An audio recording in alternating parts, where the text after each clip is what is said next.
Welcome to Great Shot. This is the Great Shot Podcast, a Cracked Racquets and Tennis Channel Podcast Network production. My name is Alex Gruskin. On today's show, we have another edition of The Deciding Point, our weekly breakdown of all the Division I college tennis action happening across the country. Of course, we've got conference play started in just about each conference you find across the country. Of course, that means SEC play for us to break down here on today's show. That means ACC play for us to break down on today's show. Of course, there are still a few non-conference matches floating around the country that we have to get to, but Big 12, Big 10 action, Pac-12 action, it's happening just about everywhere. And if you're going to look to break down each section of the country, you better have some help for you on this show to do it all. Of course, I do each and every week here on our episodes of The Deciding Point, and joining me as he does each and every Tuesday here at 9 p.m. Eastern time to break down all of the latest Division I women's college tennis action is your co-favorite writer on our website, crackedrackets.com, returning champion here to our Cracked Racquets shows, founder of the No Ad, No Problem blog, and of course, our West Coast college tennis correspondent, our friend, John J. Parsons. Jay, welcome back to the show. How are you doing, my friend? I'm good, but probably not as good as you're doing, right? I was thinking about it this weekend. I mean, does it get much better for you? Michigan men's tennis knocks out Ohio State, Baylor. Michigan advances to the Sweet 16, both men and women. And your 2015 guy, Taylor Fritz, wins Indian Wells, knocking off Rafael Nadal. It was a Gruskin weekend through and through. I'm happy to observe some of it. We're also 1 month away from the 5-year anniversary of our club tennis national championship. Now, that means nothing to no one, but I'm just saying we're 5 years away, a couple weeks away from the 5-year. Yeah, I walked out of my room on Sunday, and I've said this on a couple of other podcasts, but certainly, I'm allowed one fanship, right? I feel like at this point, I try to stay pretty neutral. I like to say I'm biased towards everyone, and I think that is a fair assessment, right? I'm just team enthusiasm. I don't really the last person you texted with. Yeah. No lies detected. Point being, super producer Daniel Westoff walks out of the room on Sunday when we're done with our Red Zone broadcast. I'm like, dude, we beat Ohio State. And of course, the we slipped out right away because at that point there was no part. You can be partisan, I suppose, when you're off mic. And he goes, you weren't this excited yesterday when they beat Tennessee. I was like, yeah, I don't care about basketball. I was like, we're good at tennis. I'm like, that's all that matters.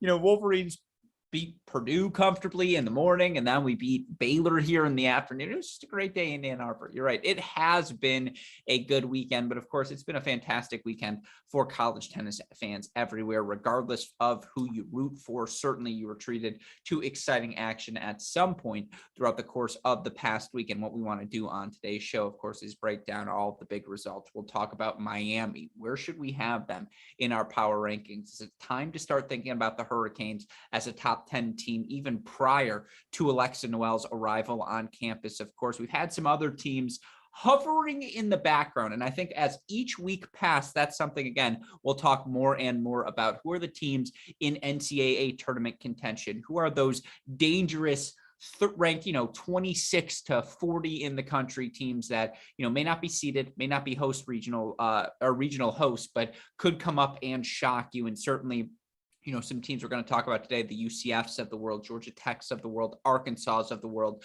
Those are teams that fall in that category. Of course, we will have a clip for all of you from our interview of our coach of the week, which happens to be UCF women's tennis head coach Brian Kanyeko. But Jay and I got a lot to talk about on tonight's show. So it's just going to be a 1-minute clip for all of you. If you want to hear the full 45-minute conversation, tune into the Cracked Interviews podcast feed where you'll be able to hear that conversation in its entirety. Of course, we'll then go through the best of the rest. We'll go through our top 10 rankings, see if we have any cross-offs to add to our list there as well. We'll preview what is a fascinating week ahead, and we're going to spend a little bit more time on that on today's show than we have in weeks past. All of that and so much more. Of course, before we get to any of it, I have to remind all of you listeners that the reason this is possible day in, day out is because, of course, of the support we get from all of you. Of course, because of the support we get from our Cracked Racquets Patreon family, but most importantly here on these episodes at The Deciding Point, it's made possible because of the support we get from our sponsors at SwingVision and Turner. And I'll start with our friends at SwingVision. You you all know. It's artificial intelligence for your tennis. They are on the forefront of all technological innovations happening in the game, and you can get involved on a single app on your phone. It's that easy, folks. You're going to download the SwingVision app. You're going to sign up for all it entails, and you're going to use that promo code CRACK20 when you do, because you'll get a $20 discount. You'll get a 14-day pro trial.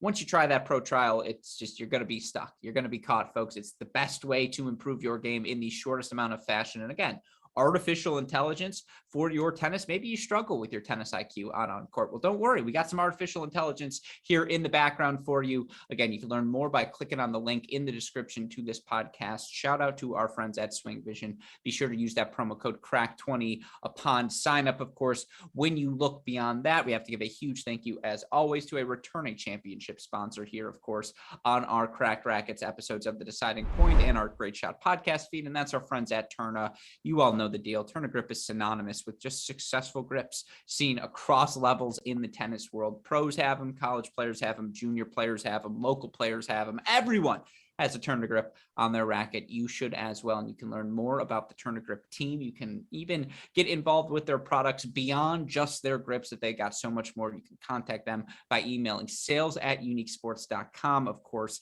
if you do let them know the Cracked Racket sent you, they'll hook you up with free samples. They'll treat you like family as well, discounted pricing. So again, be sure to email them by contacting sales@uniquesports.com. Let them know that Cracked Racket sent you. With that said, got plenty to talk about here on today's show. We could have led the show, by the way, with the recent breaking news development today of UCSB knocking off Stanford 4-3 and what Santa Barbara has been able to do this season.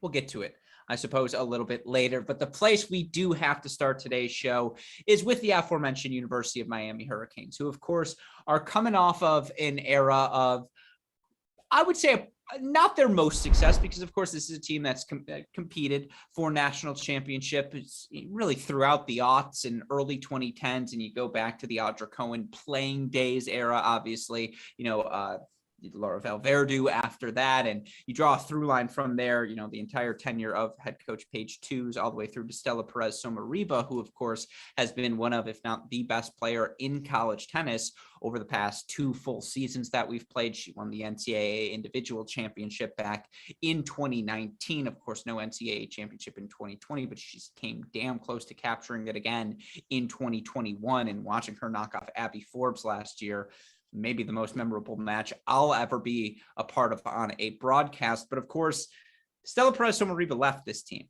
and she has graduated. And anytime you lose a presence like that at the top of your lineup, just that force, not only of personality, but that sheer force of will, you feel like with Stella Perez Somariba on your team, you have a chance to win just about every match you play, because you feel like you've got the best player on the court. Well, when you look for this Miami team, they may no longer have that, but there's a depth to this roster and a competitiveness at each and every spot they play. I mean, you look for the Hurricanes, they knocked off Virginia 6-1 this weekend, and they didn't do it at home, because a lot of fun matches by Miami are won at home. And to deal with that Miami humidity, particularly coming down south, some of these AC schools teams always struggle with that. They went to Charlottesville. They knocked off Virginia 4-1. And by the way, it's not as though this was a Navarro-less Virginia team. It's not like this was a Travinsky-less Virginia team. Virginia had the whole squad. Miami beats them 6-1. We can talk about some of the other results they put up this season as well, Jay, but let's just start there. You look for this Miami team. I mean, they dropped one singles match. It was a 3-set loss at the number 6 spot, a match that ultimately, respectfully, didn't matter in the end. They, for lack of a better term, and I don't mean to be rude, Cavalier fans, they whooped them. Like, all the credit into World Miami. They played excellent. Yeah, I mean, up and down the lineup, it was a total thumping, right? I'll say it. I mean, it was, and it was shocking. It really was. I mean, you look at doubles. I mean, they win doubles with scores of 6-0, 6-2, and then they sweep 1 through 5 singles, dropping only 1 set. And of note, probably the most shocking individual loss is Eden Richardson beating Emma Navarro 3-3 in Navarro's second loss ever in college. You look at some of the other score lines, right? I mean, straight sets, not close. You're looking at 0-1 type victories in some of these matches.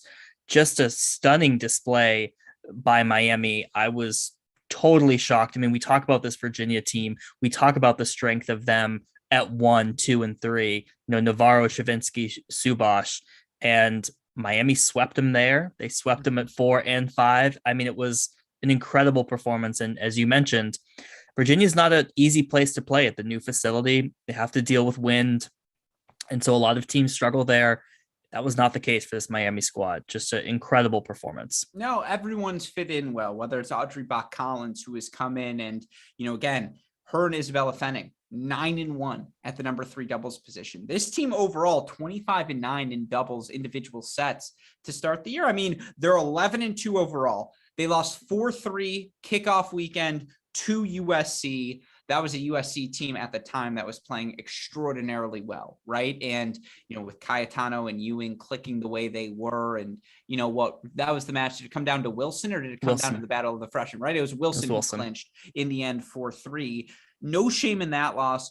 4-3 at NC State, a match where, again, they were up big in that match against, who was, they played Nell Miller, right? Who was trailing for NC State at the time. I forget for Miami who was up on her. It must have been Bach-Collins, right? Who's played primarily at that number 4 spot. So by process of elimination, I'm just going to assume that it was her.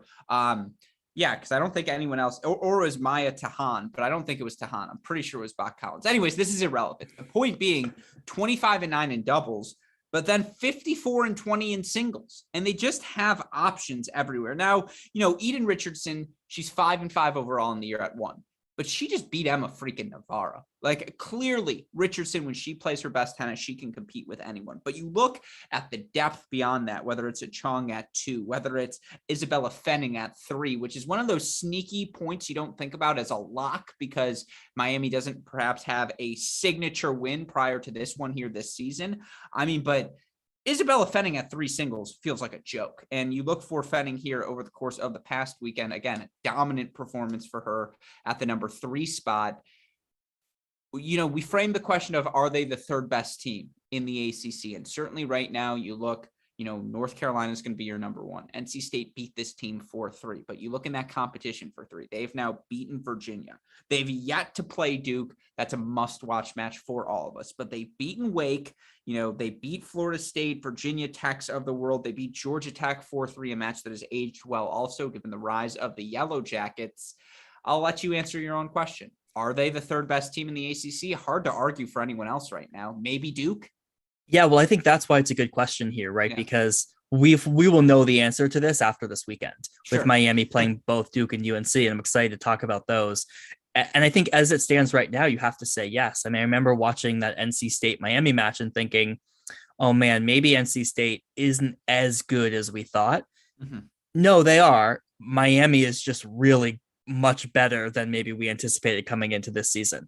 And so you just look at some of these comparable scores. Neither UNC nor Duke beat Virginia the way that Miami just did, and that was without Stravinsky. Mm-hmm. So I mean, I think right now you have to say they control their own destiny for that number 3 spot, which will be critical when you look towards ACC playoffs.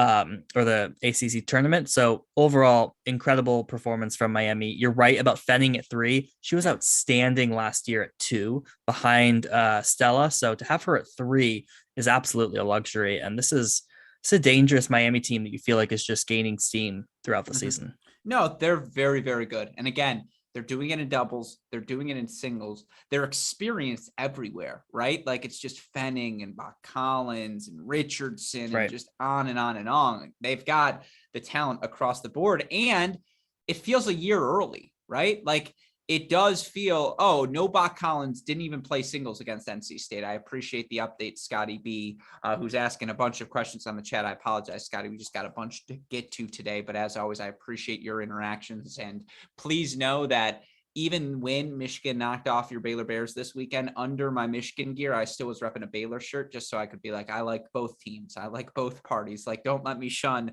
the Baylor Bears, of course. And we're immensely grateful for your support. Who points out it was Maya Tahan at the 4 spot for that match against NC State. Thank you, Scotty. Yes, that's very helpful. This team's very good. This team now, again, do they have signature victories? Well, this one helps. Certainly the win over Old Dominion from earlier in the season will age well. The Georgia Tech, Wake Forest wins aren't going anywhere.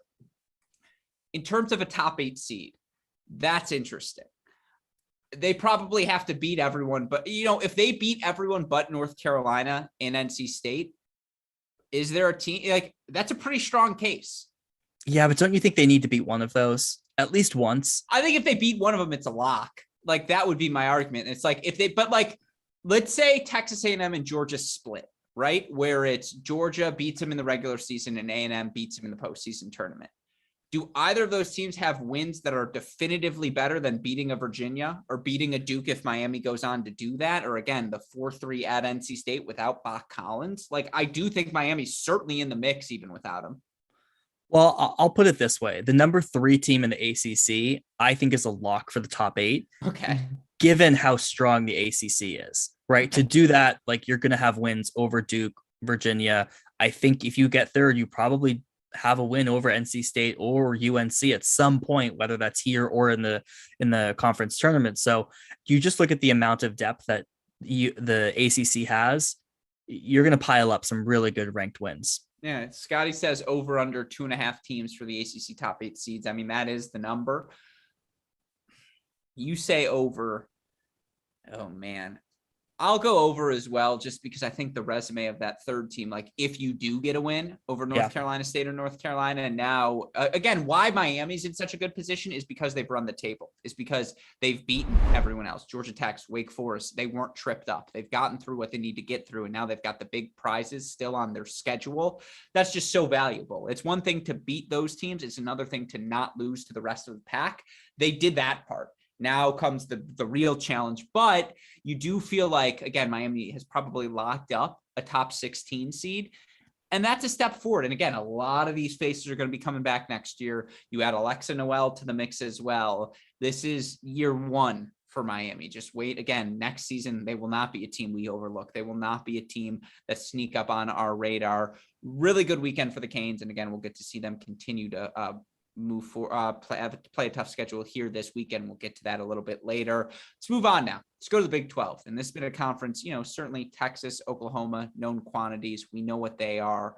You look beyond that, a lot of uncertainty. Certainly Oklahoma State off to a thunderous start, although they get tripped up this weekend. We'll talk about that a little bit later. You look at teams like Baylor, who every loss they've taken, I don't think there's a single bad one on the resume. You look at that BYU loss. Well, okay, fair point. That very bad loss, but that's it, right? Like other than that, I think they've played pretty solid. Kansas has been, I think, a little bit better than you would have expected to start the season. I was on that bandwagon from the start.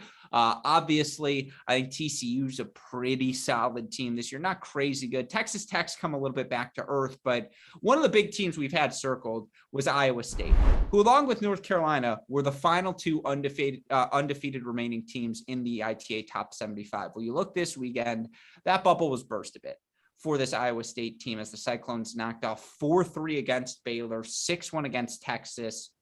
UNC, by the way, your only undefeated team left in the top 75. If we were playing a game of good win, bad loss, 4-3 loss to Baylor, is that a good win for Baylor? Is that a bad loss for Iowa State?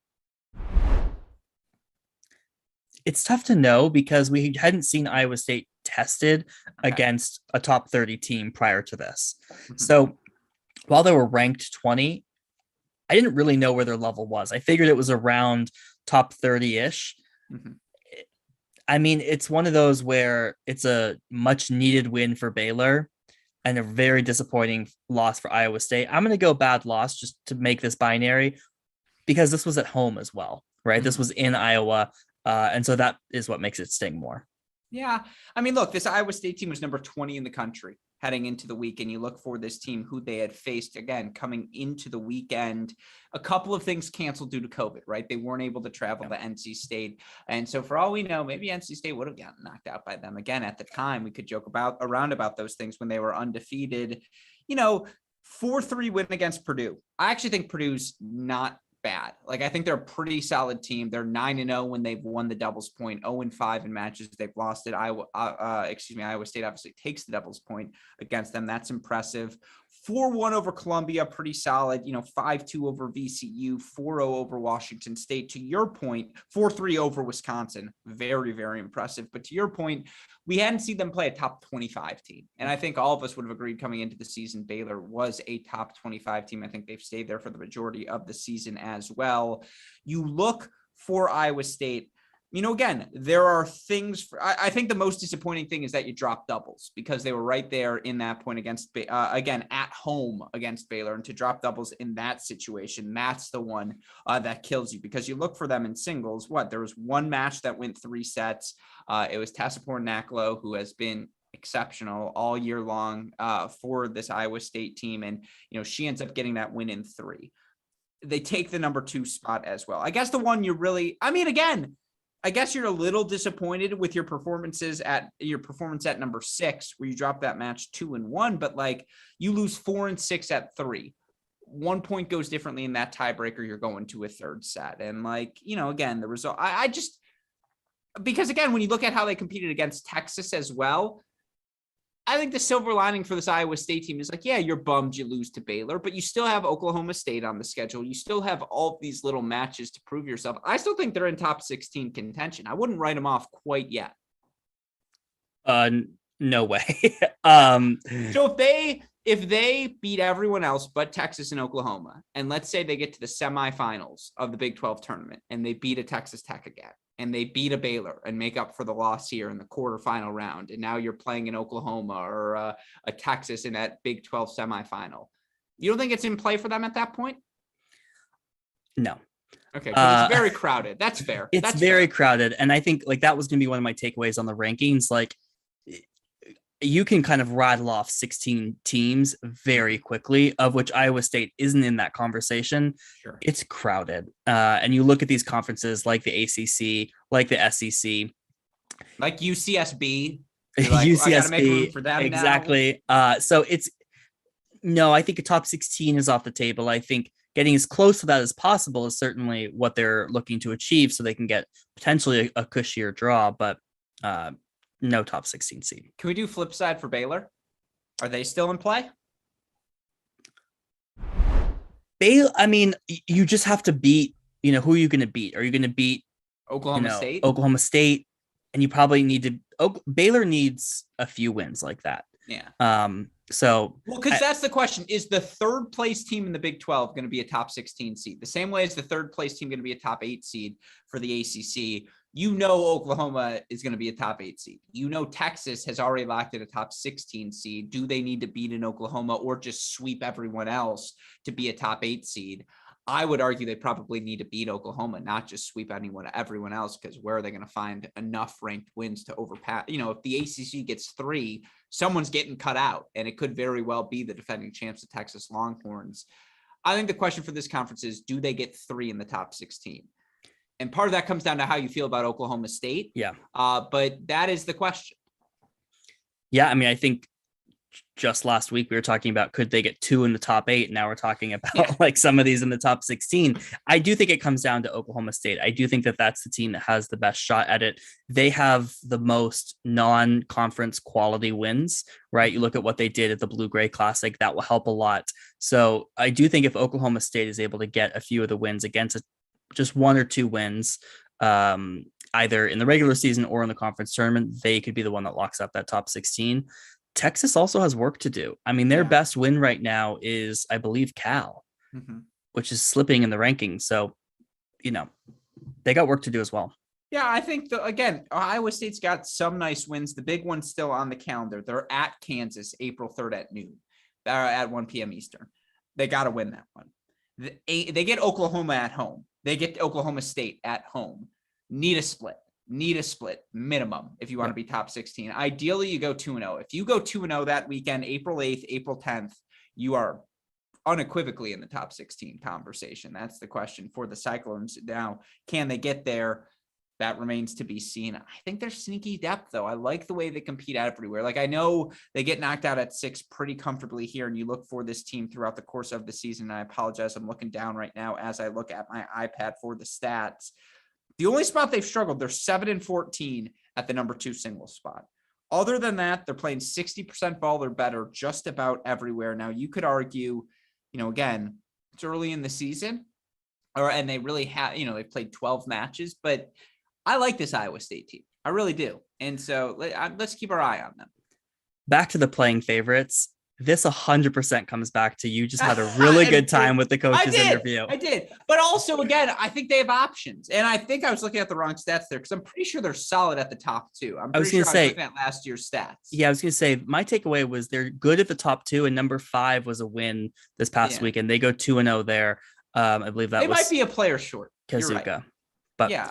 On the flip side for Texas for a second, seems like they've solidified Zainalova at 3 and Shavathappan at 4, which I think has paid off. Zainalova is still undefeated on the year, and Shavathappan goes from 2-5 at 3, and she's 4-1 at 4. So that could be the recipe for them that helps them at least get one, like a split at 3 and 4. Yeah, and again, we got a lot to talk about here today. Probably spent too long on that. That's my fault there. But that Big 12 race is interesting because, again, with Oklahoma State losing this weekend to UCF, you feel like things open up. And let's talk about that matchup. UCF snapping Oklahoma State's 10-match win streak. They earn a 4-3 victory over Oklahoma State. They take the doubles point. They get a win over Alana Wolfberg, making her return at the number 5 singles spot. And, again, you're about to hear a clip from UCF women's tennis head coach Brian Kinieko talking about the second chance and how it feels like a fresh start to the season at this point of the year, because this UCF team coming off of a round of 16, bunch of injuries, bunch of absences to start the season. They were also incorporating 2 January freshmen into their lineup. Well, now those pieces are starting to fit. And now we see, again, they've earned impressive wins over Baylor, over Michigan, over Oklahoma State now as well. They've got the full conference season ahead of them, 10-6 going into that stretch of time. Are they going to be a top 16 seed? Probably not. Too much catch up to play. They just don't have the points on the board. But they're almost certainly in the NCAA tournament now. And do I want to see this team as the 3 seed? Like, if they're the 2 seed in my region, I don't feel horrible. If they're the 3 seed in my region, now I'm like, oh man, like this region is stacked, right? Like they're a super dangerous 3, pretty moderate 2. They're in that like 20 to 30 range. I do think if this team's fully healthy, that's where they belong.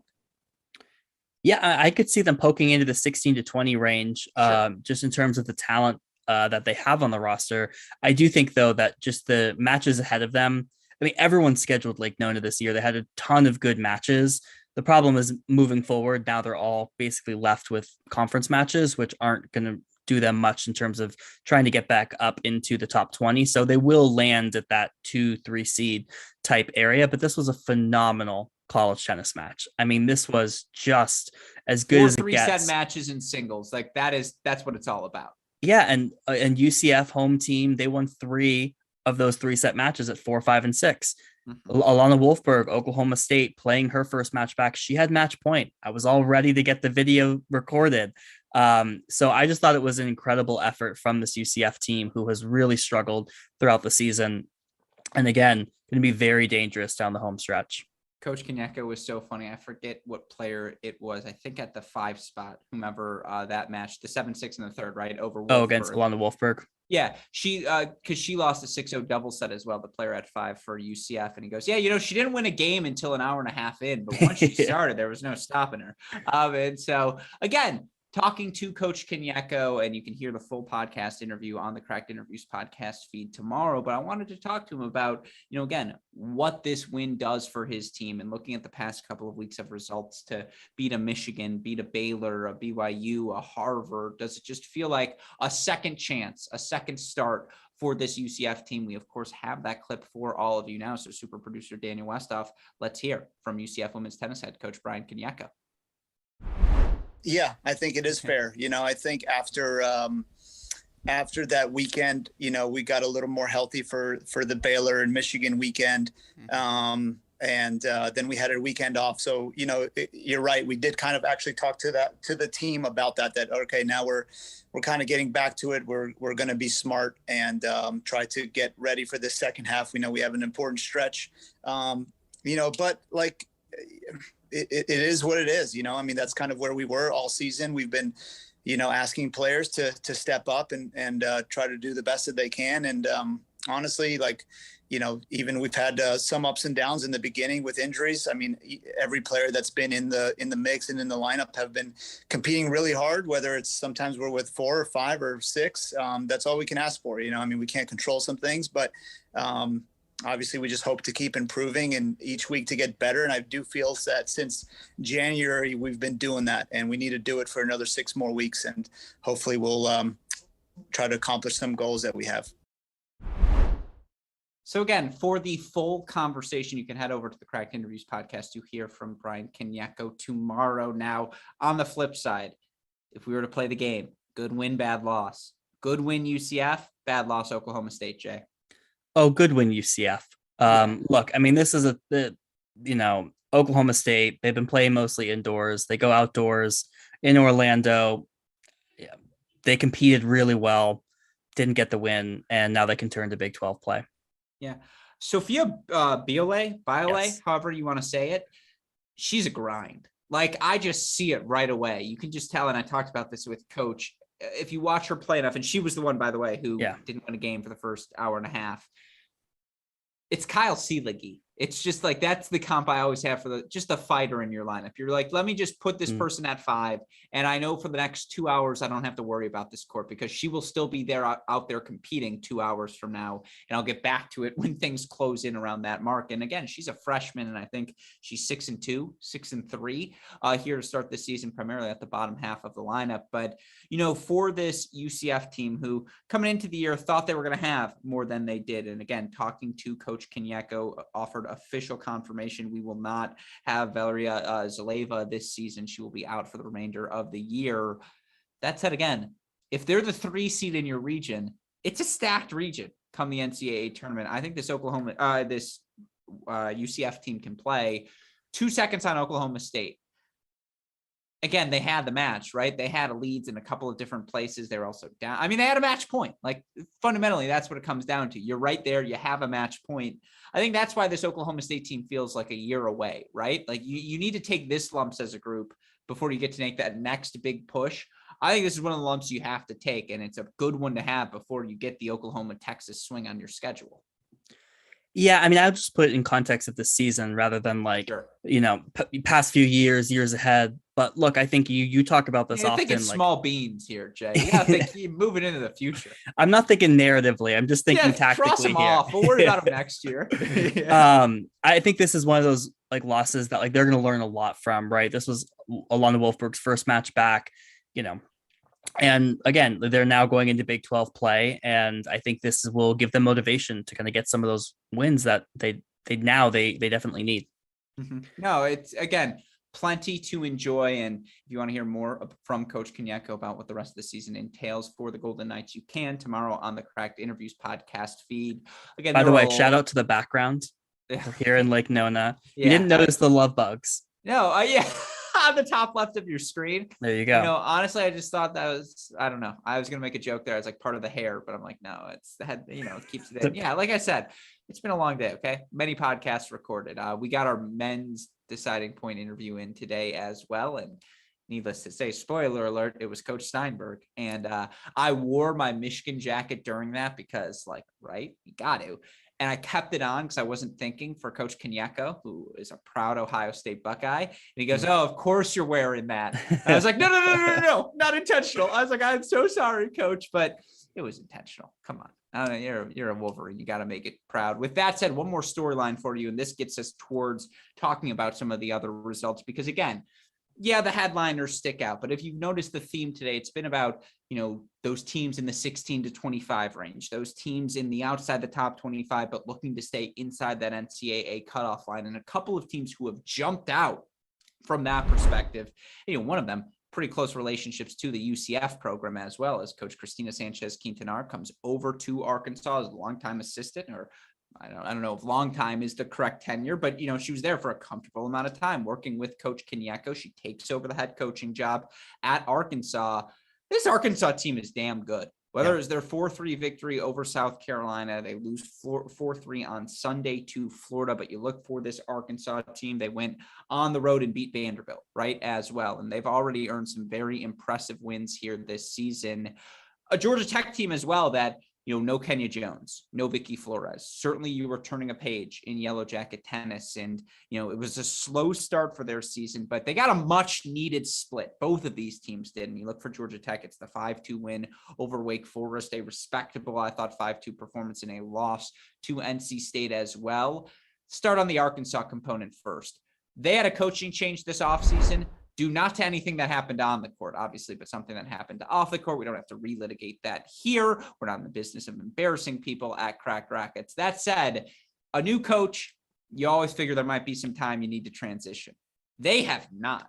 These Razorbacks believe in one another. And if you watch that match on Friday, which was a part of our Crack Rackets Red Zone coverage, South Carolina dropped the doubles point, I think dropped 3 first sets. They could have rolled over. They could have quit. They didn't. Hamner made a huge push on court 1. Ackley looked probably her best match she's played on court 2 here, was on court 2 this season against Arkansas. But, again, you're going to lose to Hamner and Ackley. That's going to happen. That they found the 3 singles victories they needed from 3 through 6. That's a testament to the depth that this team has. And they're just very good at, I know I keep comparing everyone to Auburn, but Auburn's my litmus test of just teams that are really good everywhere. When I look at this Arkansas team, they're just really good everywhere. Yeah, and they pulled off the recipe that you have to against South Carolina that we thought Tennessee would be able to pull off, right? Sure, give South Carolina 1 and 2, but assume that you can hang and win at the bottom of the lineup. And Tennessee wasn't able to do that, but Arkansas certainly was, right? And they take doubles and then they take 3 of the bottom 4. And that's what you have to do when you want to beat South Carolina. This capped off a 7-match win streak for this Arkansas team who's gained a lot of momentum in the season. And you're right, up and down the lineup, it's a team you look from court to court, you wouldn't really know who's 1 versus 4 versus 6, right? Kind of equal level, I would say, throughout. And super impressive. And I thought they were equally as impressive against the loss to Florida. I know it was 4-1 at clinch and they got a few after clinch, but overall impressive. And they came back and they hung tough in a lot of those 3 setters to get some of those singles wins against Florida. So Arkansas team is dangerous. And question for you, did you have them in your top 25 this week? I believe I did. I believe I had them at 24. I'll have to check my email. I wanted to sneak UCSB in a little bit higher than usual, so I took the opportunity to do that this week. Also, that was prescient. Yeah, because you had to do that. I mean, this Arkansas team has the SEC Freshman of the Year from last season, I believe, in Indiana Spink at 3 singles this past weekend. You know how hard it is to win SEC Freshman of the Year, and to be able to have that player now comfortably sitting at the 3 spot after she was at the top of the lineup last year. I thought Rice looks really good at 1. I thought she played a good match against Hamner. Hamner's just as good as any player you're going to find in the country right now. They're 11-4.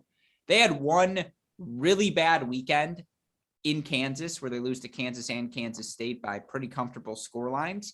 Outside of that, you lose to Stanford, you lose to Florida.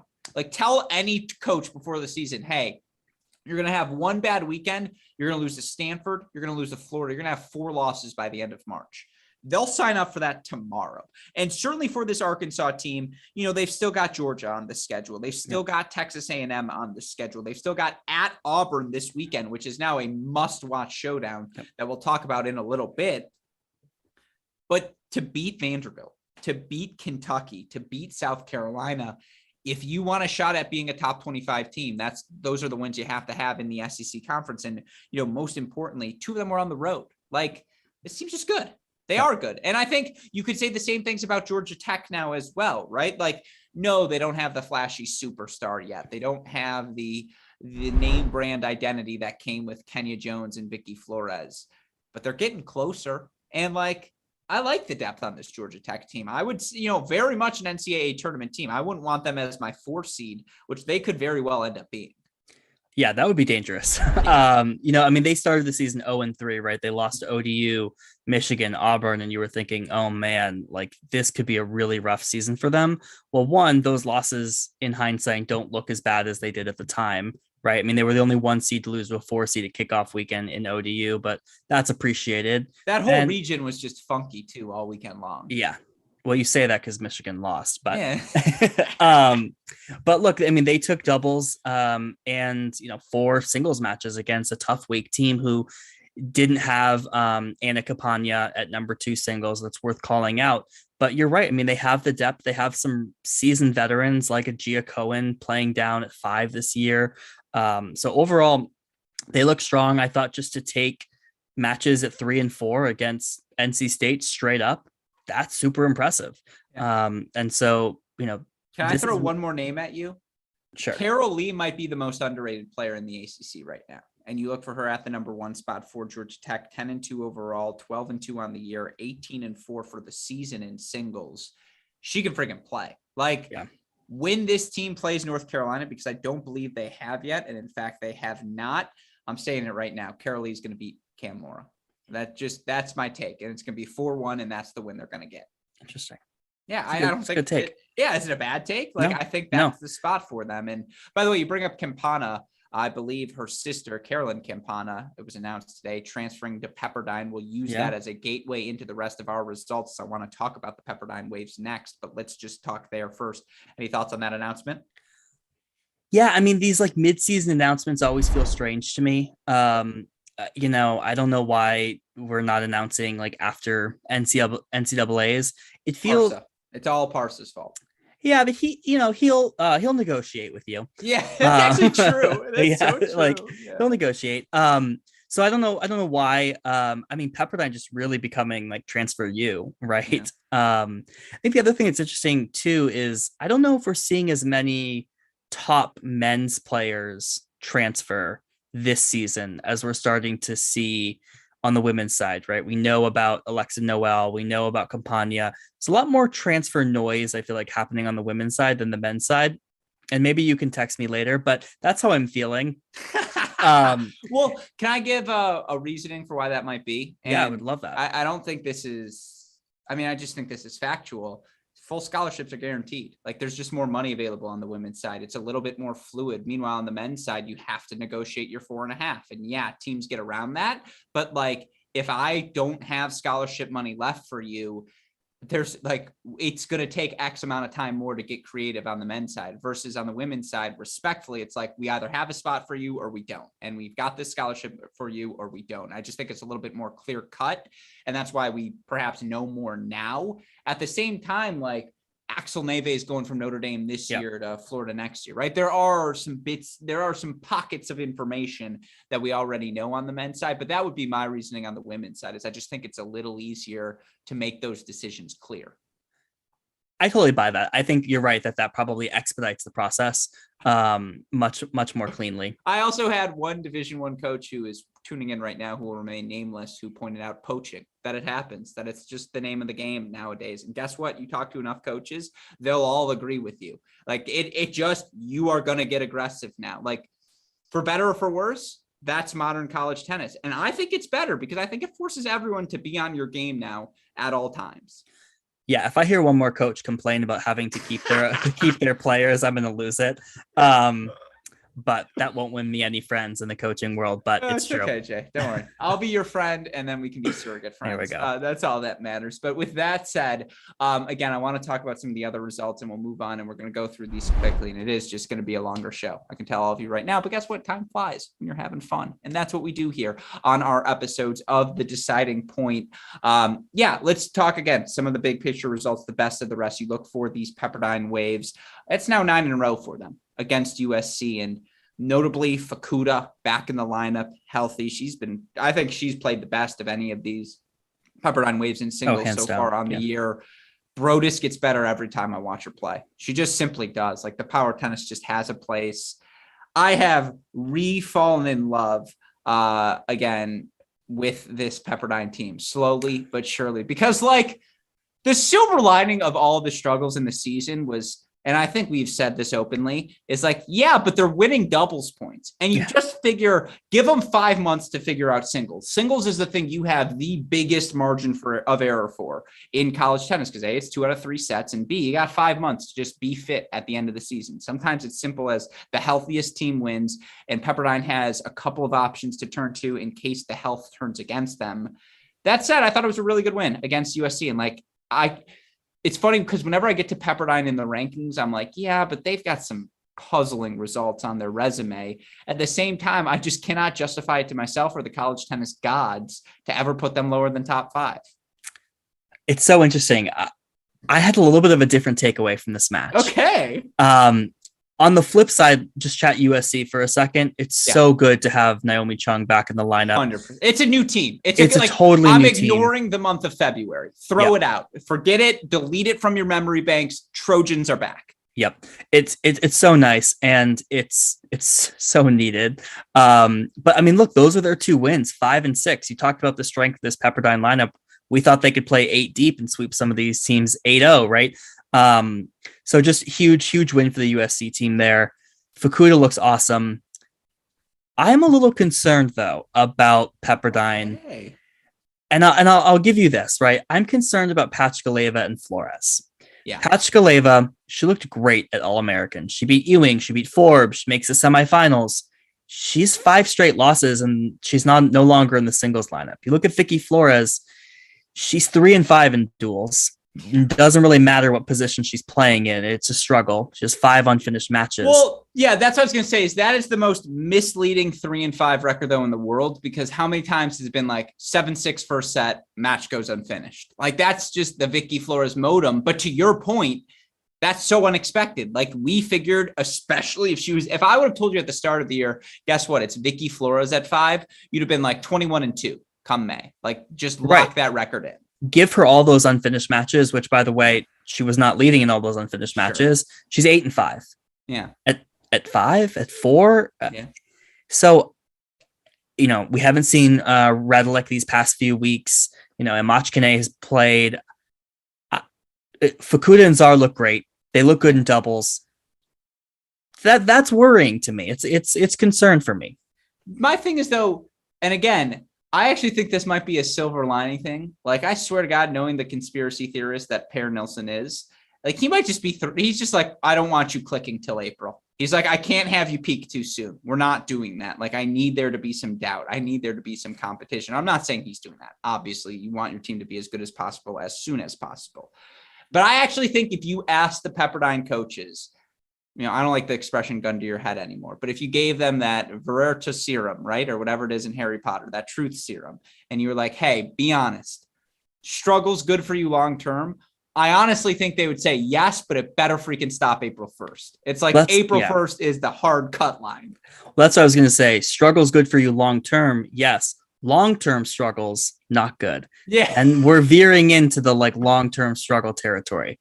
Fair. All right. With that said, enough on the waves. Northwestern 4-3s their way through Big Ten play. A couple of impressive victories that included, and again, we happen to be on the call for their match against Minnesota, and I believe their other 4-3 victory was the victory over Wisconsin on the weekend as well. Big Ten's better than I thought it would be. Give me the Big Ten women's depth over the Big Ten men's depth. And it's not even, you can't even compare the two, because I think when you look at the Big Ten in terms of teams in tournament range, and I said it coming out of the national indoors, and this is something we talked about privately, we may have even said it here on the show, Wisconsin's good. They belong in the NCAA tournament. Because I think when you look at the Big Ten, Ohio State, Michigan, Northwestern, they're in. They're locks. You know they're going to be in the hunt. That's where they're at as programs. I think Illinois is pretty solid this year. I think they look a lot closer to the 2020 versions of themselves than they did the 2021 versions of themselves. I mentioned Wisconsin. I think Minnesota's solid. I think Purdue, if they get doubles points with how strong they are at 1, I think it's at the number 5 spot as well that they've had a ton of success. They've just got some recipes to success. Michigan State's really experienced. Indiana's really experienced. They just have a bunch of teams who belong in that 40 to 60 range. And it's just going to be which one of those teams can go 5-2 or 6-1, whatever, in conference play. Yeah, but I think that 40 to 60 range, that's the problem, right? And it's the particularly zone, for sure. Yeah, this Northwestern is kind of the pivot point, right? Where they're the best of the rest. I think Wisconsin's the pivot point, because I think Northwestern's in a tier on its own. I think it goes Ohio State, Michigan, Northwestern, everyone else. Yeah, and that's right wording. That's what I was getting at. Is sure. They're just a tier above these whole host of other teams that they're probably going to beat through this entire season, and it's like, can someone just get above that hump to make it into the top 40? Because Northwestern will be in the 30s ish, right? I think so. But yeah, I mean, these are all going to be great matches in the Big Ten. You can catch them all on Sundays. Yeah, got to catch them all on our Cracked Racquets Big Ten cross-court coverage, excuse me, I almost said the old term, our cross-court coverage, which again, going to really pick up this week as conference play gets underway thoroughly for the Big Ten men. Let's focus on the women here, though. Of course, we've got some more results to go through, and we're going to speed round here as we start looking forward. Auburn, 4-3 win over Ole Miss. They also earned a 5-2 victory over Mississippi State that I thought was sneaky impressive. At the same time, well, I don't know. I think this is this Auburn team in a nutshell. Like, they can find 4 against anyone, but they can also give up 3 against just about everyone. Yeah, you're not going to see many 7-0 score lines from this Auburn team, kind of regardless of who they play. So because Arsenault is really good, but she can lose at 2 to the outstanding, like to a team that's just got those top, like the way, Mississippi State has really strong top 2, or just like the Ole Misses of the world. And then, I really like Flack, and I really like, there's another A in their lineup, Adelaide, Axon, and all these people. Like, they've got Chen at 6. I really enjoy. Ovunk on the right day, you're going to be like, is she number 1 in the country? On the wrong day, you're going to be like, is she ranked? Like, how is she at the number 1 spot? I like watching this Auburn team. They're captivating. Yeah, they are. And they're squeaking by these matches they need to win before they face the Georgias and the Texas A&M. So, but that's also all you can ask for. It's like, hey, let's beat the best of the rest. And if we're undefeated going into those 2 matchups, we'll have locked up a top 16 seed. And now we're playing for the gravy on top of the NCAA regional pile. Let's keep rolling through. Stanford, 7-0 victory over Utah. They then dropped their match. I guess this is where we can sneak it in. 4-3 loss to UCSB. The Cardinal? Question mark? Like, where are we at? You're our West Coast correspondent. So they dominated a very good Utah team. They lost 19 games in singles. That's crazy. A little over 3 games if you do the math. And then they lose to UCSB, which is a good team. This UCSB team beat USC. They're having a career best, but wow, that result today was shocking, but also not shocking that they lost at 3, 4, and 5, and they got wins from Ma, Yepifanova, and Choi. Boy, I don't have much more to say. I mean, that was a pretty stunning result. And Stanford needs to rebound quickly because they get USC and UCLA at home this weekend. So we'll talk about that, but yeah, coming into this match, that Utah win was their second best win. It was their only top 50 win outside of Texas. So I have no idea where the Stanford team is. No, they're the gift that keeps on giving, right? Because you see the pieces of the puzzle and you're like, all this is going to be an interesting fit. But you're right. I want to see them play USC. I want to see them play UCLA. I want to see them play Washington, like as much as anyone. And just, if you go 3-0 through those 3, then again, I think it's just time for all of us to agree UCSB is really freaking good this year. And I think we might be there already. But I mean, both the Stanford men and women, just what a weird 18 months for Stanford tennis, just from, again, the late start in 2021 to just not at the national indoors for the women here this season. And, the late subtraction of Michaela Gordon at the end, which you can understand because she got a real job. She's ready to go on to the real world, which happens, but we could see her back after this loss. Yeah. It's just like, it's just it's been a weird season. On the same time, it's been weird for Georgia, because they just haven't played any matches. But Georgia, obviously the massive win over Ohio State, which we talked about last week. And now, they just roll through their SEC matches. And Viedmanova, another undefeated weekend for her at the number 3 spot. Again, you're welcome on the bandwagon. You're more than welcome to jump on it with me, Jay. And I think you have already. That was one of our first takeaways from the national indoors. I called you literally the first day and I was like, hey, you were right about Georgia. I shouldn't have hit the panic button. These freshmen are just as good as advertised. They just have they have 6 players. Again, the question of, is this team a player short? No. They can compete with everyone. Yeah. I think Hurdle at 6 has answered the question of, yeah, she can hang. Like, I don't think you have to worry about her at that spot. And then I feel as good about Viedmanova at 3 as I do. Like, I would love to see Viedmanova Fenning. I think that's a pick'em sort of match. I think Viedmanova belongs in the top 25 discussion. She's got the weapons, and then Riasco and Ma, obviously. It's just a damn good team with depth everywhere. Yeah, and I'm excited for the matchup this weekend, but you're right. I mean, you have the superstar freshmen who are playing I think, and I don't mean to cut you off, but you said it there. That's the key, right? It's like they needed the freshmen to click. They have. Right. And we thought it was, let's rewind a little bit, we were talking about this trio of freshmen who were all ranked in the top 31 of the ITF rankings. Yes. Only one of them is in the lineup. We didn't know they were getting Vidmanova. So the question was, did the freshman click? The answer is yes, just not the freshman we thought. Sure. And they obviously have the experience in a Kowalski, in a Kopic, that you know what you're getting there. And also Leah Maas looked really good. She's looked excellent. That's slotting up into the real thing. Yeah. She is on the level with just all the other number ones. Exactly. She's hanging there and she's getting wins. So it's not Jokic like where she's 2-2 off the board and you're like, we're up 1-0. No. But, and I say this too frequently now, the more you watch college tennis, and I joke around about this, but like you realize not losing sometimes is just as valuable as winning. And like Leah Ma's just not losing to anyone. She's out there on court. She's letting Kowalski and Kopic go do their things at 4 and 5. Vidmanova, you got all the time to slap away at 3. Like we may look back at that Priska Negroho Vidmanova match in the quarterfinals and Mike's take that Negroho should be the All-American. Like he might have been on to something, but just flip that. Like maybe it should be Vidmanova at this point, because I swear to God, she gets better every time I see her play. Yeah. As you would expect for a January admit of someone with that size and that game. Yeah, exactly. No, very well said. Last one for the best of the rest. And we're going to play a quick game of good win, bad loss after that. But Ohio State 4-3 against Nebraska.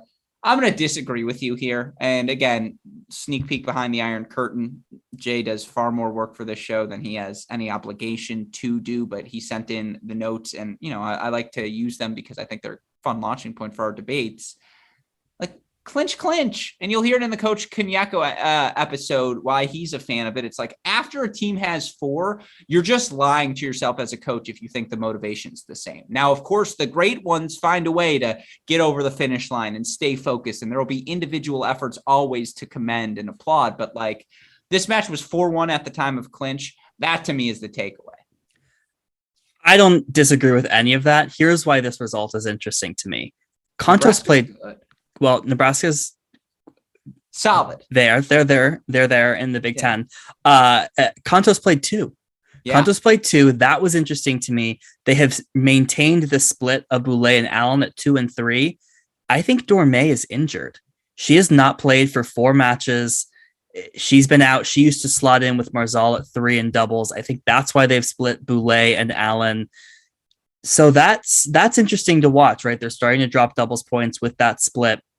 So I have this on there because I think this Ohio State team is one to watch without Dormé, with a kind of like new doubles pairings. That's why I have this one on there.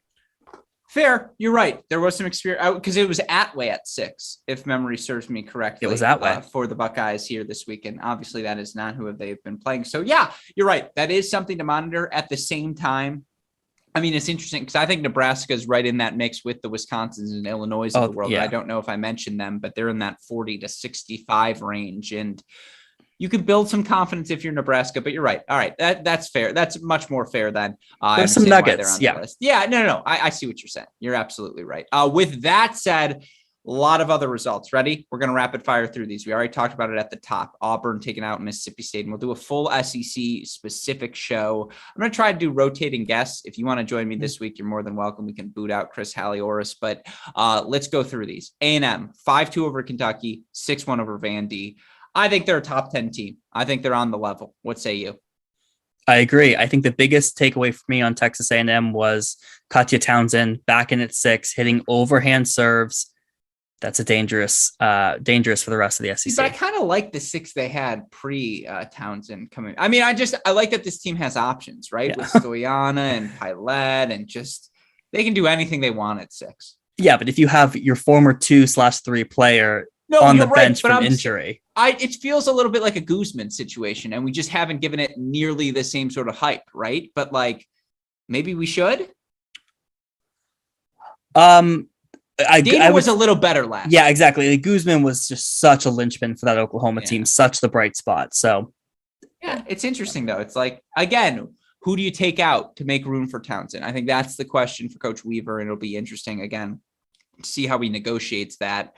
All right, on the flip side, LSU 4-3 over Vandy, 4-1 over Kentucky. Now, this Tiger team, may have already played themselves out of NCAA competition. They pretty much need to run the table in the SEC the rest of the way to get themselves back in. That said, and I really want to play good win, bad loss with that Vandy match because Kentucky has struggled to start SEC play. They have yet, I think they're winless thus far. And, again, they had a really good non-conference portion of their schedule, but I just think that team's a year away, like from being in the mix for the NCAA tournament. That said, I did not expect the Vandy struggles. And again, all the credit in the world to LSU. God, did they need these wins? And I would still go good win over bad loss. At the same time, at a certain point, you just got to cut bait and give me Arkansas, give me Alabama, give me the Auburns of the world over Vanderbilt this year. Pretty clear cut.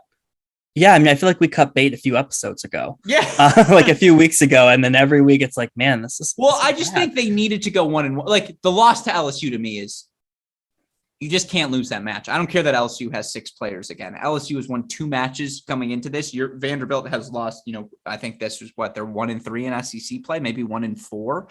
You just needed a win this weekend on the road, and LSU was your opportunity, and you didn't get it. Didn't get it. And look, on paper, if LSU's healthy, they're the more talented team. Sure. Yeah. So I don't have any much more to say about Vanderbilt. All right. What about Kentucky? Are you out? Yeah. Yeah. It's just tough, especially now. Although they fight. I do like that team. I think all these teams are going to beat up on each other at the bottom of the SEC. And I think that's the problem.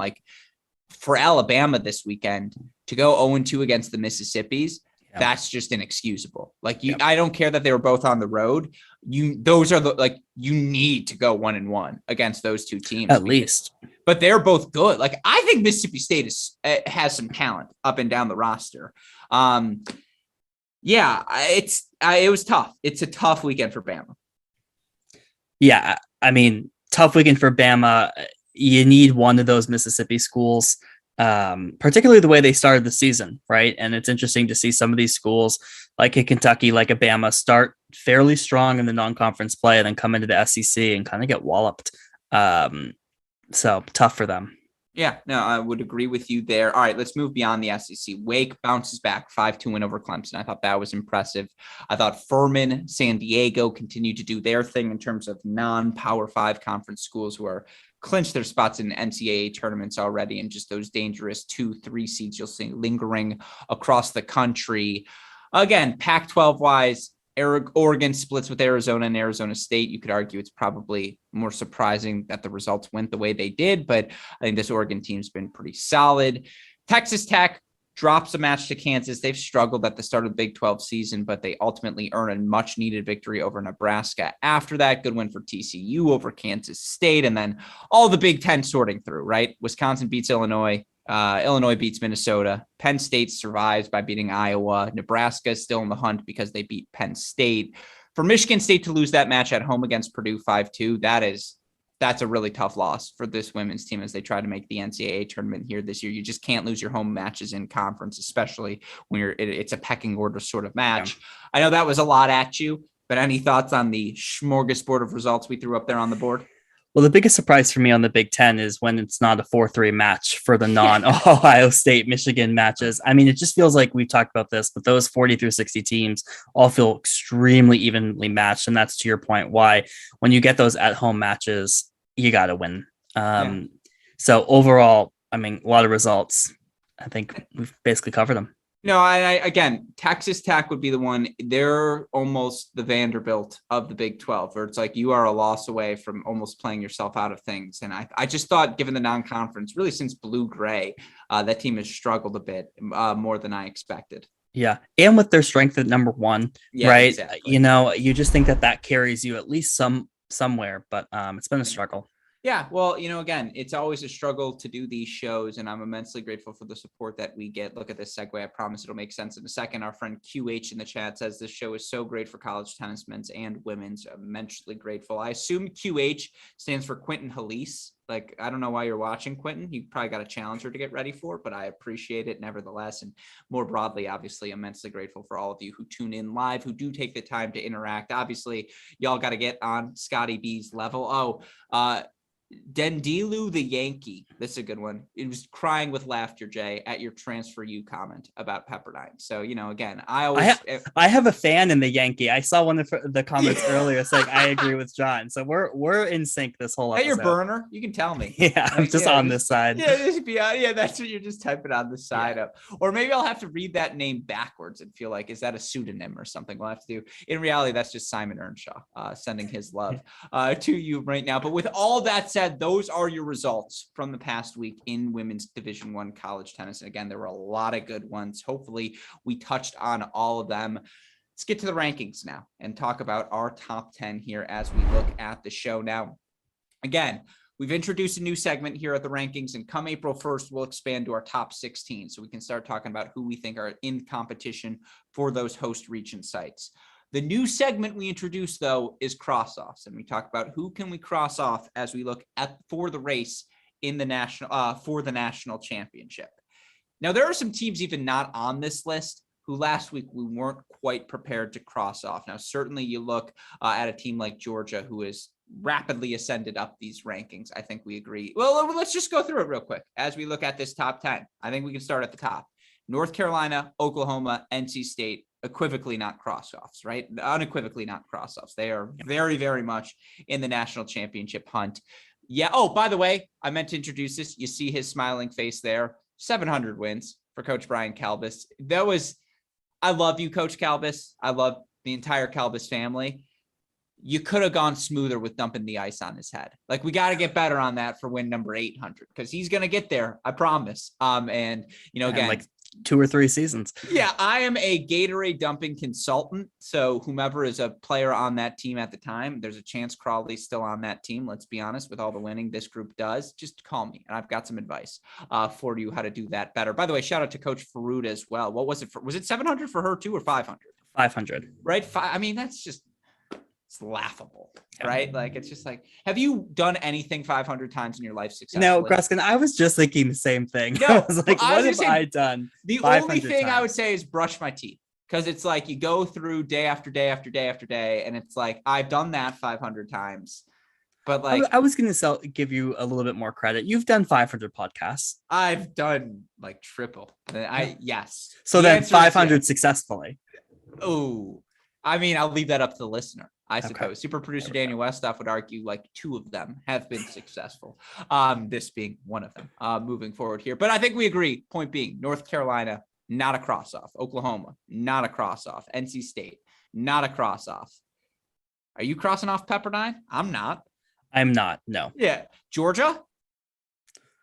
This is where it gets interesting, because do you really see a world where Georgia has not only the depth, but the strength up top? Can Ma and Riasco and Villamanova win 2 out of 3 of those top 3 in 3 out of 4 matches, right? Round of 16 on.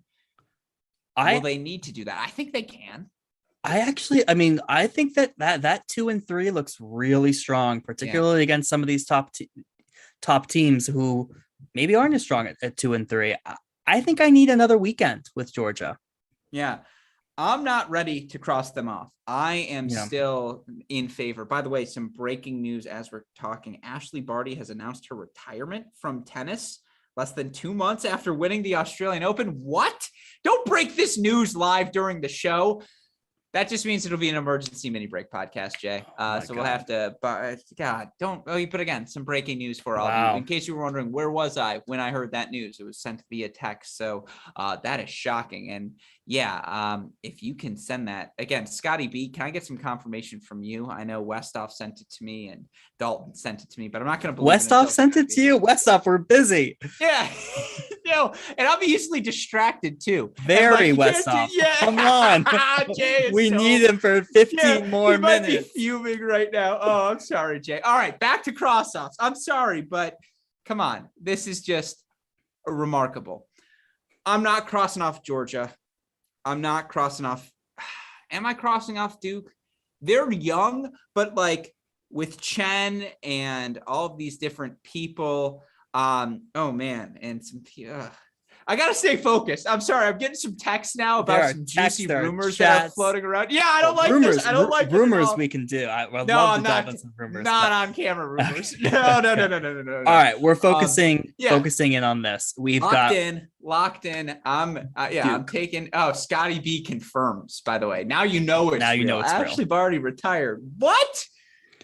Don't do that to me right now. Anyways, that is. We had 15 more minutes. Yes, so Shiontek's now number 1. David Kane. Well, no, they keep them. They keep them in the rankings, don't they? Unless you ask to be removed. We're not doing this, Jay. Oh yeah, we're not doing this. Yeah. Okay. Duke, are they a cross off? Duke is a cross off for me. If it's not this year, though, then this group's never winning. So what you're telling me is this group. I mean, I'm not crossing them off because they were not a whisker, but like. Where my beard is at right now away from knocking off North Carolina last year.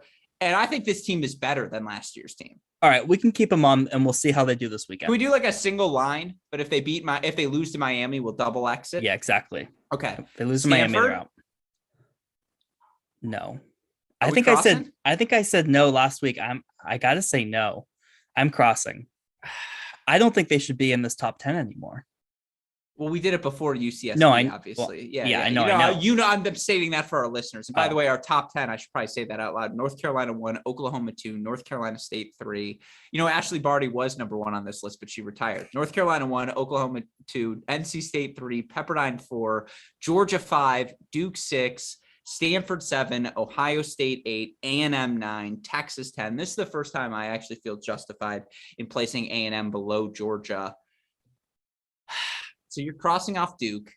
You're not crossing. No, I'll leave Duke for a weekend. We'll circle back after Miami. I do think we need to cross off Stanford. Are you crossing off Connie Ma from the NCAA individuals title? No. Okay, then I don't think you can cross off Stanford. Because like if you might have the best player in the tournament, those sorts of things that stuff matters in May. It really does. And like well, it didn't help Virginia last year. I know. I'm just thinking, like, what if Yepifano? Well, didn't it help Virginia? Weren't you at that NC State match? That was a really good match. The Georgia match. What did I say? NC State? Yeah, Georgia. Yeah. Excuse me. And then Georgia played NC State. Yeah. Look, I just don't have much faith in Stanford's 4, 5. I'll cross off Stanford, but I won't cross off Texas A&M on principle. I refuse to do it. I am on board with that. Okay. At this point. Cross off Ohio State. You crossed them off. Yeah, I crossed them off last week. Sorry, Melissa. I think I'm going to have to agree. Look, there's a sneaky chance we play this entire thing indoors. Illinois and Ohio State is your NCAA champion. Barring that, they're a cross off. Okay, Texas. I think we need to keep them on. I think if Shavatpan clicks at 4, we got to keep him on. So you'll keep Texas, but not Ohio State, given their results here this season. Super producer Daniel Westoff, cross off Stanford from the screen. They're off. We're crossing them off. Yep. We're going to cross off. Sorry. I can't cross off the Buckeyes yet. I'm not doing it. You can't make me. But the problem is, they win the Big Ten and we're still in May 1st, like keeping them on this list. But they have to go undefeated in the Big Ten. If they lose to Michigan, they're a cross off. Oh, that's a low bar. That's a low bar. If we weren't live, I would have, in the olden days on Zoom, I'd have flicked Chris off for a comment like that. Now I can't do that anymore because we're on YouTube, but mentally I am giving you the middle finger right now. Look, you get swept by Georgia indoors 7-0. You're a cross off. Yeah, but did you watch them at the indoors? Although their beats were over Auburn and Florida, those are tier 2s. Yeah, the only thing. But then they beat Pepperdine. Right, that's the only thing, and I think we're kind of like transitioning into a new part of the season here, where those things there's a discount factor on those. Okay, you know what? We'll cross off Ohio State, but I don't feel great about that cross off. I mean, are there any teams outside? Like, are you crossing off Miami? Yeah. Are you crossing off? Is there anyone left off of this top 10 that you would want in your top 10 or not crossed off? No. Okay, that's fine. And where we sit right now, 8 teams left, according to Jay, in competition, and me. Jay and me, we agreed. Have you crossed off UCLA? Yeah, I don't think they have the depth. UCSB? Half a line? Yeah, Half a line? like half a line. Well, one A line. dotted line. Yeah, you've earned it. Westoff, if you can in graphics write UCSB over that SwingVision moniker, they are on the non-cross-off list. So we might just have to have them on this list moving It's going to be a forward UCSB LMU final. No, God, your mouth to God's ears. Like, yeah, and then they play Incarnate Word in that semifinal because Incarnate Word plays everyone. Yeah, with that said, those are your rankings this week. And again, starting April 1st, we're going to have top 16s for all of you. Again, as we move on now here, I'm sorry, my brain is broken. You can't do that. You can't break news at 10 p.m. Eastern time and expect me to be able to stay focused after that. But I will for the home stretch here of this show, because now we're going to do something a little bit different. We're going to expand on our week ahead. I don't just want to rush through. I want to talk about some of these matchups, Jay. So if we can, let's bring up that week ahead graphic now, super producer Daniel Westoff, and look at some of the matches we have in front of us. Certainly the headlines this week. Miami playing the Carolina Swing, I suppose, as they get UNC, or not Carolina Swing. What is that called? What's that road called? Tobacco Road. Tobacco Road. Thank you. But they're not, because it's in Miami. Yeah, but I'm saying it's the Tobacco Road duo is what I'm coming down to them. Coming down to Miami as they get that Duke UNC swing. We've got the Red River Showdown. I think that's the match we're all looking. You know what? Let's go one at a time here. Let's start ACC. UNC, Duke, take it on Miami. Do the Hurricanes go 1-1? I think they absolutely go 1-1. I think there's a world where they knock off UNC here. Wow. And I believe that was an early season take from you as well. I'll claim it. I don't know if that was, but I'll claim it. Look, I mean, Miami's a tough place to play. You talked about this earlier. Miami's going to have all the confidence in the world having both of these, come down to them. I think it might, I don't know if it helps or hurts if they play North Carolina first. But look, I mean, that's a juicy match, and North Carolina is still undefeated. Is there a world where they go undefeated this entire season? I don't think so. And so I think this could be the match that trips them up. Yeah, if not this one, I mean, I just don't see them losing to Duke. I just feel like that's a matchup they own, with all due respect. Like this group, although for Kelly Chen, she's like, I don't see Alexa Graham anymore. I don't see McKenna Jones anymore. I don't see Sarah Davatilla anymore. Right. So that one is fascinating. The thing that intrigues me about the North Carolina Miami matchup is that top of the lineup, right? Is 2, is 3. Miami's really strong there. Hit or miss on Scotty. She's been hitting most season. Potentially Riley Tran versus Fenning. You might lean Fenning there. If Richardson starts to show up the way she did against Navarro, we talked about it. Miami has options up and down the lineup. I do think UNC will start to flex their muscle at things like 5 and 6, but it should be really close. Particularly, look, UNC's now tried like a million different doubles combinations. Miami's solid in doubles, so this is going to be a really good one. Yeah, it's going to be really fun. And again, it is always tough to make that Florida swing here. Late March, early April. It is humid. It is muggy. It is nasty. You think the highlight of the action happening in Miami is happening at the Hard Rock Stadium. You're wrong, folks. It's happening on the University of Miami's campus in Coral Gables. That's what you should be checking out. And then at the Hard Rock Stadium, because Miami's playing a match there. Oh, really? Yeah. Which one? Either of these two or no? No, it's their April 1st match. I think it's with an Ivy League team. I want to say it's either Harvard or Yale. It's 100% Harvard because it's James Blake's show. And yeah, he would be like, come play with Miami. It would just make the most sense, right? Yep. I would take, man, I like this Duke team. I think I like their freshmen in Coleman and Jackson a little bit more than you do. I just really like what I saw from them early in the season. Man, if Drummy does her Drummy stuff to Eden Richardson, Duke wins. If we see the Richardson from this weekend, Miami wins. That would be my prediction in that match. I think UNC gets through. I really do. Like, I think they're going to lose. I mean, what if they don't lose again? I was talking about this with my little brother because he grew up with Annika Yarlagadda. Not who I was expecting, but okay. Well, the reason why is because he grew up with Annika Yarlagadda, who, of course, plays that number 6 single spot for UNC from West Bloomfield, Michigan, my hometown. And I go, Nikki, my little brother's name, Nicholas Steven Gruskin. Shout out to Nick Lidstrom, Steve Eisman, longtime Detroit Red Wings. I go, I don't call him Nicky. I call him something expletive, but I go blank.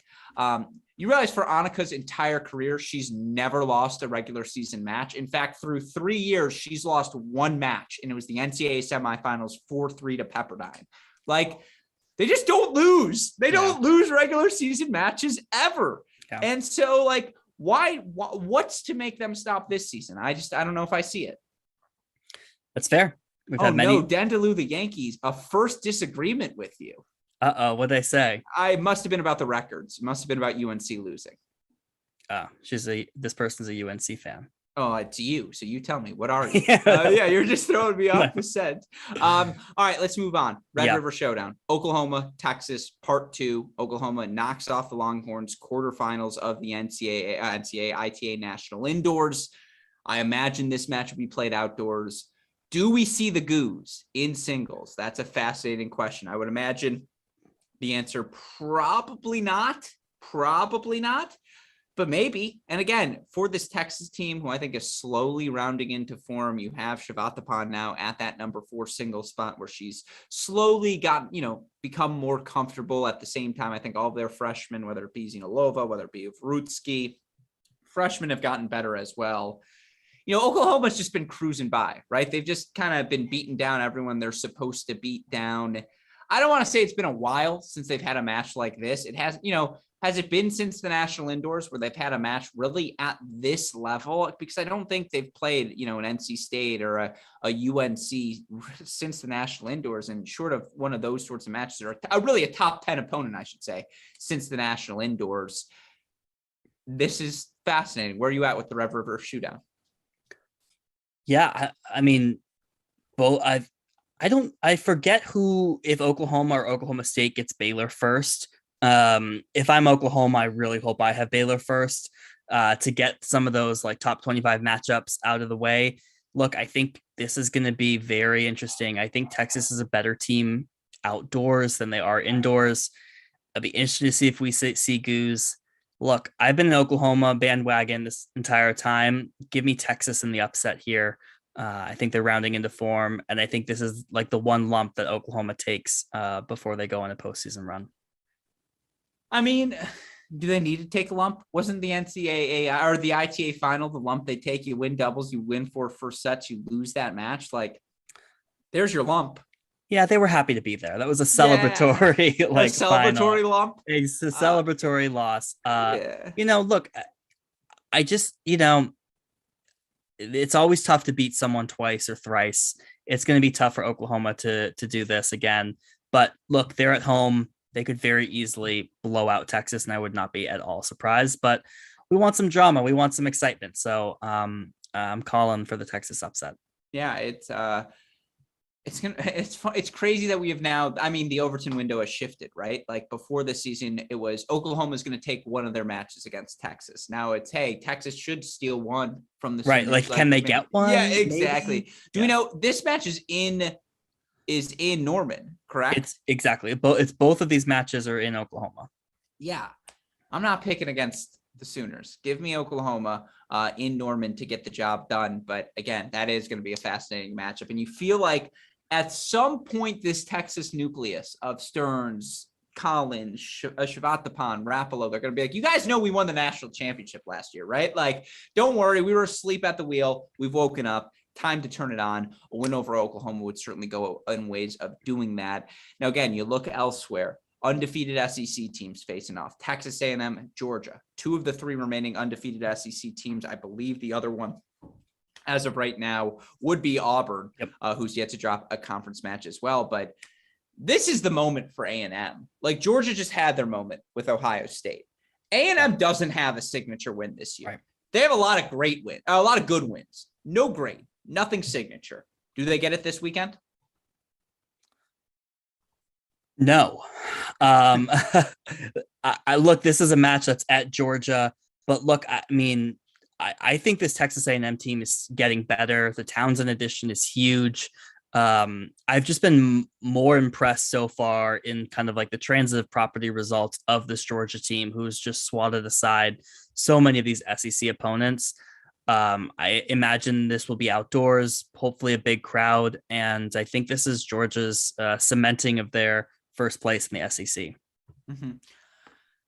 I mean, this is the prove it one. Here's the thing: like, as good as Mel Riasco's been, Makarova might, and Texas A&M's the one team who might go into that match thinking, no, we're going to beat you at number 2. No, that's true. On the right day, Brandstein will absolutely, can absolutely beat Leah Ma, and that's a fascinating matchup. Yeah. Viedmanova, I like her against just about anyone right now. But again, whether if it's Townsend, if it's Pilot, if Stoyana, whomever it is lining up for A&M this weekend, I'm expecting at least 3-set matches in singles. And I think this is a match that's going to have, 4 or 5 acts to it. We'll see the momentum swings. We'll see the push. I'm leaning A&M simply because I think their doubles is better right now. And I think they go up 1-0. And by virtue of being up 1-0, I don't think either team finds 4 singles victories. I think it's a 4-3 match either way. I'm leaning A&M because I give them the edge in doubles. Fair. And I feel like this is a match between you and I. I've been pushing. I was going to say all season.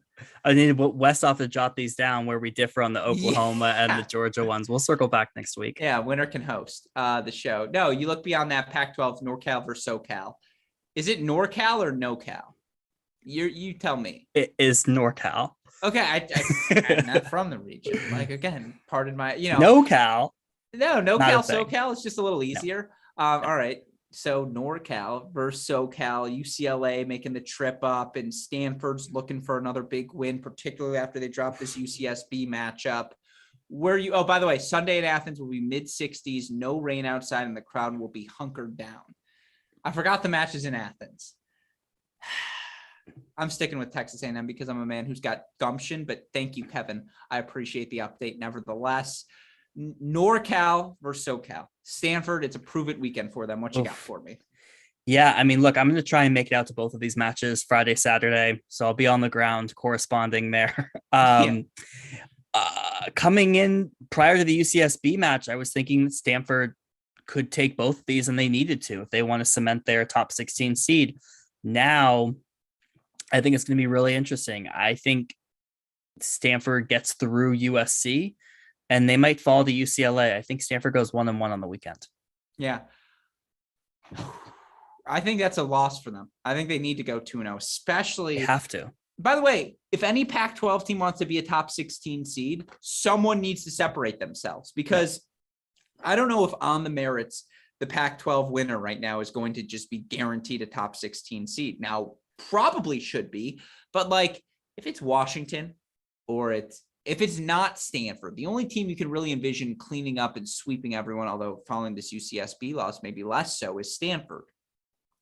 I just think Cal, UCLA, Stanford, USC, Washington, they're all going to beat up on each other. And it's like, you're not getting a top 8 seed. I think the Pac-12 might even already be out of top 8 seed contention. But to get 2 top 16 seeds, like the only West Coast representative might freaking be Pepperdine. God, like there's a world where UCLA or USC or freaking Stanford is heading to Pepperdine that first weekend. That's terrifying. Just like last year. Yeah, terrifying. Right? And that's, I mean, so you're right. I mean, I do think that. So should we cross off Pepperdine because of that? I mean, that horrendous Stanford team last year almost upset Pepperdine. Yeah. They weren't horrendous, but they had a horrendous year. Someone needs to break away from the pack. These teams are now all sitting kind of in the late teens, early 20s. And if you want to be at least flirt with the top 10, you got to rack up those wins. There's just no top 10 team in this bunch. And to be a top 10 team, you got to beat top 10 teams. So Stanford needs to go 2-0 to make up for that UCSB loss, which is gonna hurt. Yeah, no, it's I'm also curious about Cal. Yeah. Right? We have not seen much from Cal at all after that Pepperdine start. I mean, I have no idea how this Cal team is going to perform against USC and UCLA. UCLA blitzed them last time they played. Yeah. So that'll be interesting to see. But no, again, that's not the only West Coast action worth watching. Pepperdine looking to avoid upsets, obviously, as well as they've got UCSB and they've got LMU this weekend as well. So there we go. Like there's the there's the litmus test. We're going to find out how good is this UCSB team. Yeah. And UCSB, right, already beating USC, Stanford, LMU getting the UCLA scalp. So Pepperdine's looking to fend off the upset here. Is there a world where UCSB and LMU need to be in like the top 3 West Coast conversation? There could be after this weekend. Yeah, I'm ready to put them there. They're not a cross off heading into this weekend. We can cross them off next week if they don't knock off. Next weekend, excuse me, if they don't knock off this Pepperdine team.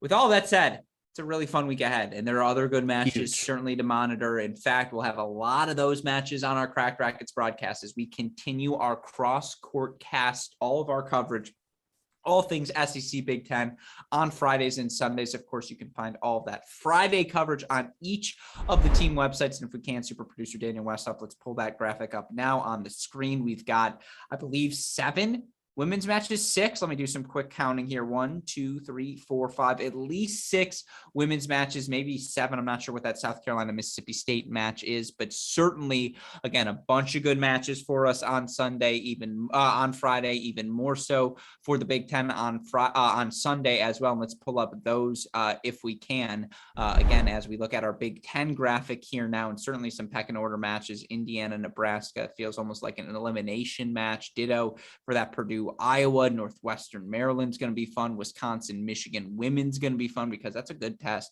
for Michigan, and they're on the road in that match against the Badgers. Meanwhile, the Wisconsin men come to Ann Arbor to take on the Michigan men. Again, plenty of fun action for all of you throughout the weekend as we try to give college tennis the platform that we know it deserves here at Cracked Racquets. And of course, we remain immensely grateful for the support we get from so many, whether it be the coaches, the players, and I am always grateful for those of you who take the time to text me during these shows. I get to read your comments and express some of your sentiments. Of course, I apologize that I'm not responding. Sometimes I send some winks over on the screen, and I think people know who I'm talking to. But I just thought that was to me. No, it is. It is. It's to you. It's to Westhoff, and it's to those people in the background to make them know, hey, I got your message. But again, immensely grateful for the support we get as well from our sponsors at SwingVision and Turna. You guys know the deal. Artificial intelligence for your tennis. Learn more about SwingVision. Click on the link in the description, of course, to become a member of the Turna tennis team. Just contact sales@uniquesports.com here today. All of that said, Jay, any final thoughts as we wrap what was a fantastic episode of The Deciding Point? It's a great episode. This weekend I'm looking forward to the most thus far in the season. So if you've made it this far in the live show or the podcast, watch a ton of tennis this weekend. It's going to be super fun. And I'm looking forward to it. Yeah, it's going to be fascinating. And so with all that said, again, now it's time to go do an emergency podcast about all things Ashley Barty. So with all of that said, again, a shout out to our friends at SwingVision and Turna, shout out to super producer Daniel Westhoff. But for my fantastic co-host, John J. Parsons, or super producer Daniel Westhoff, our friends at SwingVision and Turna, and from all of us here at both Cracked Racquets and the Tennis Channel Podcast Network, I'm your host, Alex Gruskin. Jay, what do we tell our listeners? Hey, great shot. And we will see you all Thursday night. Thanks, everyone.